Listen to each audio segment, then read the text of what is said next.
What is up, internet? This is Kai with Slapshot Toys and Comics, doing our first ever Slapshot Toys and Comics pool list. This is just going to be a real quick weekly video where I go through the comics that were on my pool list for the week. Just do real small, hopefully as spoiler-free as I can, reviews on them. Just something fun I thought I'd do with the comics that I get each week. So this is the first ever issue of this, and I can't wait to get started. So let's go ahead and take a look at the comics. Alright, so the first comic we want to take a look at this week is Batman 51. Now this is the end of Scott Snyder and Greg Capullo's run, and I've got to say I actually got back into collecting comics probably about halfway through their run, and I've loved just about every issue. I thought the heavy-handed story arc here at the end was a tad bit much with Jim Gordon being Batman, but I think they ended it phenomenally in 50. And this is just kind of their goodbye love letter to Batman, and you can really tell that they really enjoyed doing their run, creating Batman stories. They love the character, and they did a phenomenal job with it. And so this issue is just kind of them saying goodbye in a lot of ways. Batman doesn't have a whole lot to do. The city's safe, and he gets to say goodbye kind of to the city. To be honest, it was kind of emotional. It's just a fantastic read. Like I said, you can tell that both Capullo and Snyder absolutely love the character and are a bit sad that they're leaving it. But this is a fantastic book, and I think this was a fantastic ending to their run, and I would give this one a 9 out of 10. Next up, we're going to take a look at Marvel's latest Avengers event. Now, this is the last book in the event. This is the Marvel Avengers Standoff Assault on Pleasant Hill Omega, issue number 1. Now, this event actually was pretty good. I did not collect every issue that was associated with this event. I only did the books that I actually read on a regular basis, like the Captain Americas. And the all different Avengers. But I actually really liked this event. It was a unique take, I guess kind of like almost like on a mystery sci-fi kind of theme. But this issue just wraps everything up. It shows all the Avengers obviously coming together. There's some really good battles. And it's extremely predictable. You knew that they were going to bring back Steve Rogers to being young, which they did in a couple issues ago. But this just kind of ties it all together. A couple little twists at the end that are somewhat predictable with Maria Hill and a couple other things. But overall, you know, it was a fun event.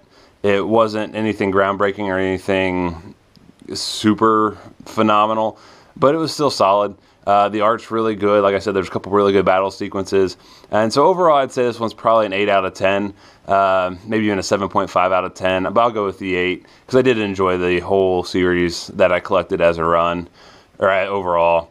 So yeah, let's go with an 8 out of 10 on this one. So it's a fairly good ending issue for a fairly good Marvel event. Next up, we have The Amazing Spider-Man number 11. And now this is the ending of the Scorpio story arc.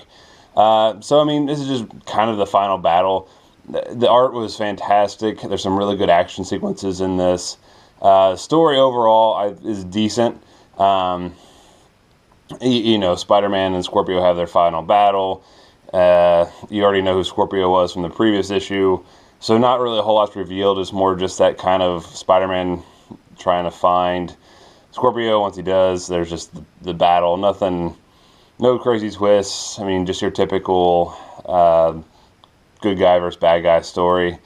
So overall, like I said, I love the art in this. The story was fairly good. I thought the Scorpio arc went a little bit long, but you know, it is what it is. So overall, I'd say this one's a 7.5 out of 10. All right, next up we have Spidey number 5.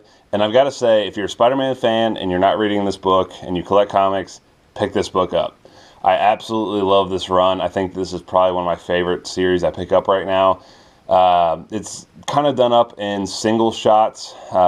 Each issue is kind of a standalone, almost like an animated TV show.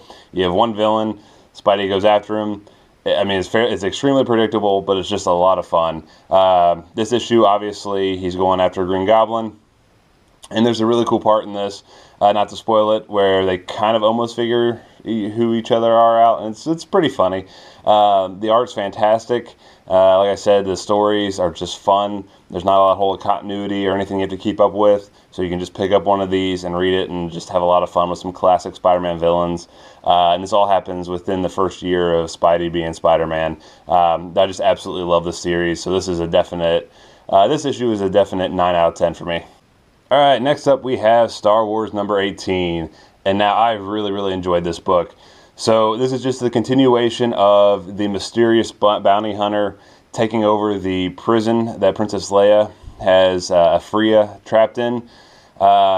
Because he is killing all the prisoners, Princess Leia and Sana go and free Afria. And there's a lot of tension between the group where Leia is trying to save as many people as she can. Afria is just out for herself, and Sana feels that these are all prisoners, so why are we trying to save them? So there's just a ton of tension in this book. It sets it up, the next chapter, extremely well. The art's phenomenal. I'm just absolutely loving the Star Wars series right now, and I think this is one of the stronger issues that's come out in the last couple. So this is a definite 9 out of 10 for me. Fantastic issue. If you're following the Star Wars and you haven't picked this up or read it yet, do so as soon as you can. Next we have International Iron Man number 2, and I've got to say I'm actually really enjoying this series. I picked it up just to kind of see how it is, but it takes place just about 20 years, so the college years of Tony Stark. It gives us into the look of his past. His father almost has kind of like a Romeo and Juliet story where Tony Stark is falling in love with Cassandra Gillespie, who's a family is basically a rival to Stark Industries. So his dad's kind of controlling, her parents are kind of controlling. It's just an interesting look into, I guess, the young adult life of Tony Stark. And it does cross back to current times where he is chasing now Cassandra Gillespie. So it's giving us more of the backstory, but there is a definite kind of cat and mouse game being played in the current universe of Tony Stark's world with this Cassandra Gillespie. Art's fantastic. I really like it. It's almost kind of noir in a way. Just a fantastic book. I almost think I like this a little bit more than the Invincible Spider-Man or Invincible Iron Man right now. But this was a fantastic issue. A definite 9 out of 10 for me. All right, and here we have, last but not least, our pick of the week. And this week it goes to DK3, The Master Race, or Dark Knight 3. Frank Miller is just absolutely blowing this series out of the water. I think it's absolutely phenomenal. This issue just has a whole lot of dread. The city of Gotham is in absolute peril because of Quar's basically ransom that he wants. So the whole city is just turning upon itself. None of the heroes really they're all kind of just sitting back. Superman goes through a bit of a challenge here. It's just a phenomenal issue. Nothing good happens, which I kind of like because it's just setting up for something massive. The tensions are high. It's just everything about this book, the art, the story, is just phenomenal. Just a definite 9.5 out of 10 for me. All right, so that's going to do it for our very first ever issue of the Pool List. And I just want to thank you guys so much for checking out these videos. If you guys did like this video, make sure you guys go ahead and hit the like button. Let me know in the comments what comics you guys picked up over the week. If it was any of these, what you guys thought of them. Anything else that you guys really liked this week, just let me know in the comments below.